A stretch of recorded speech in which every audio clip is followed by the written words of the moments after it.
Today's headline is a steer kill at Fort Sill. The subheadline says, Spirited Scenes at the Issue of Beef by the Government to Indians. This article originally came from Fort Sill, Oklahoma Territory on October 13th. It says, picture in your mind a broad prairie with sandhills and dwarf shrubbery. Behind you cluster half a dozen dull red frame buildings. To your left is a big corral built of skinned poles. Before you slopes the brown plain until it dips into a naked hollow, rising beyond it a long, smooth range. A bearded cowpuncher clings to the top of the corral poles near an opening barred by a gate. Inside the corral, a herd of cattle plunge and snort under the rawhide lashes of two cowboys mounted on Mexican ponies.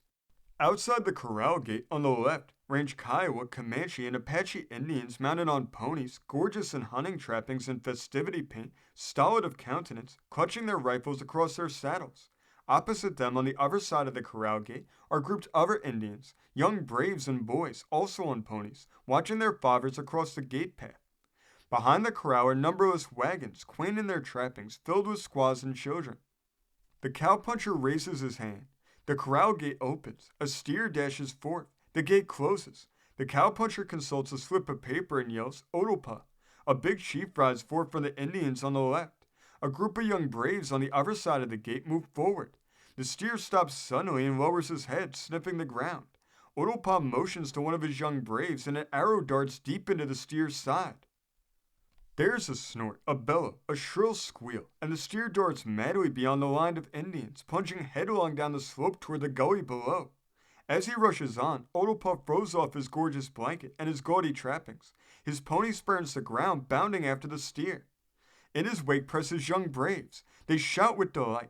The steer hears them and pushes ahead, straining to reach the gully in safety.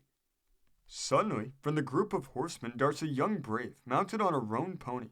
He leans far forward, his head reaching almost to his pony's throat. He urges his pony ahead, circling far to the left. Then he turns quickly to the right and bears down on the steer, striving to cut him off from the gully and turn him through an easy trail onto the range beyond. Slowly he gains. As he draws near, the steer veers to the right and stops. The pony of the Indian sinks on his haunches. The steer hesitates, then runs pell-mell across the trail and up the range beyond. A great shout goes up from the Indians in pursuit. They break out into a skirmish line covering 100 yards of the range. Otopa rides near the right end. The braves in the middle of the line close up until they're within 80 paces of the steer. The bucks on the end of the line gallop on until they're on a line with the steer. They then gradually close in. The steer sees he is surrounded. He makes an attempt to break through the circle. Ponies block his way on every side. He halts, swinging his head to and fro, his tongue hanging out and touching the grass. Then Otopa leaves the circle, riding within it close to the steer. He settles firmly on his pony and raises his rifle. His men fall back.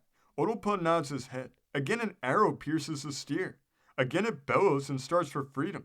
There's a crack of the rifle. The steer staggers, runs a few paces, kicks, totters, and falls. As it falls, the boys close in, and leaving their ponies, begin to open his hide. Otopa rides slowly away. The beef issue, or as it is known to the Indians, steer kill, has begun.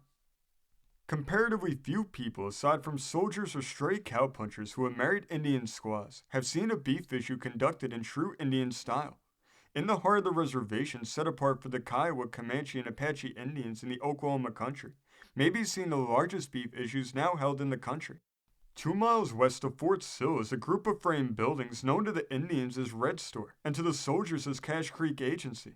Lieutenant Nichols of the Army is the Indian agent. Issues of rations are made to the Indians by Lieutenant Nichols in a quantity per capita of about 80% of the food allowance of a government soldier. The mode of issuing beef or meat to the Indians long troubled the government. General Miles solved the difficulty. A census, as nearly accurate as possible, was prepared of all the Indians on the reservation, bucks, braves, squaws, and children. It was ascertained how many wives and children belonged to each buck. This was done only after months of labor. It was then decided to issue one beef to every 30 Indians every 30 days. The weight of the beef is averaged at 850 pounds. 2 rations a day for 30 Indians for 14 days amount to 840 pounds, or a pound apiece at each meal. This is fully 6 ounces better than what the Indians call hunger point, which means food enough to taste, but not to make a meal of. Beef is issued every other Saturday at Red Store. The issue begins at 9 o'clock in the morning. For several days before the issue, Indian chiefs with one or two or sometimes as many as 5 of their squaws and numerous young braves and children appear at the agency bringing tents with them. They pitch their teepees on the prairie near the corral. The morning of an issue, there are more than 500 white teepees dotting the plain arranged in long rows in villages, which in turn form a mammoth Indian city of white. Chief among these Indians are Looking Glass and Stumbling Bear, the big chiefs of the Comanche and Kiowa nations. Then there is Quanah, formerly big chief of the Comanches, with his bodyguard of 6 braves and his record of a score of personal encounters with other warriors for the possession of squaws. At sunrise on the morning of the issue, the squaws are astir. They hitch up the queer vehicles they call wagons, whet the knives, and prepare the festivity costumes of their husbands. The buck sleeps late. His breakfast awaits him. After eating, he rides to the agency and accounts for his 30 mouths necessary to entitle him to a beef. Frequently 2 or 3 braves combine the drove beef, the total of their squaws and children numbering 30. Attempts are made to swindle one young brave trying to repeat, much as a fraudulent voter does at an election. They seldom succeed. After the buck leaves the agency, he returns to his teepee and makes ready for the issue. This takes him almost 2 hours. He sets out for the corral a few minutes before the issue begins. His braves and sons follow in the rear. After all have gone, the squaws bundle their papooses into the wagons and follow slowly, keeping their husbands in sight. After the first beef is freed, the issue goes on rapidly. As fast as a cowpuncher with the list prepared by the agent calls out the names of the various chiefs, the steers are driven out to be killed. The chiefs and their young sons, like Otopa in his youth, start the steer on a life-and-death race before killing it. Should an Indian kill a steer without a chase, he is sneered at by his fellow braves. Such a brave is no true sportsman, they say. It is customary to delay the killing of the first steer out from the corral until the last steer is turned loose. Then every Indian strives to kill his beef before any of the other steers fall. Care is also taken by the braves to drop their beef in a convenient spot where the squaws can reach it easily with the wagons. The squaws wait in the wagon in the rear of the corral until the last beef is freed. Then they drive forward, watching the chase and waiting for the end. The prairie is teeming with life. The steers gallop madly to and fro, and the Indians in gaudy garments follow, yelling and shouting. Then the noise dies away. There's a stray shot or two, then a moment's silence. It's followed by bedlam.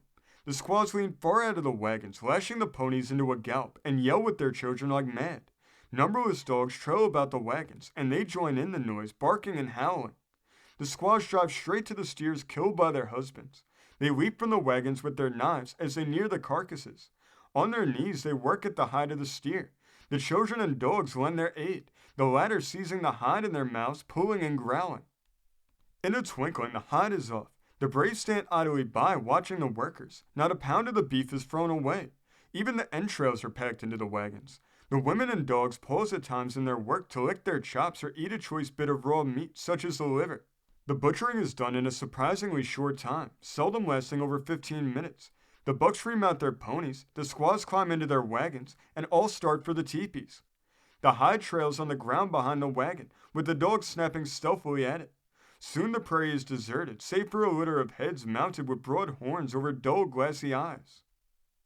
This story came from the great state of New York, being reported in the New York Sun of October 21st, 1894. Thank you for joining us today. If you want to continue to uncover all of America's lost and forgotten history, then remember before you leave to hit the subscribe button, hit the notification bell, and remember to like and comment below. And we will see you next time on Americana Archives.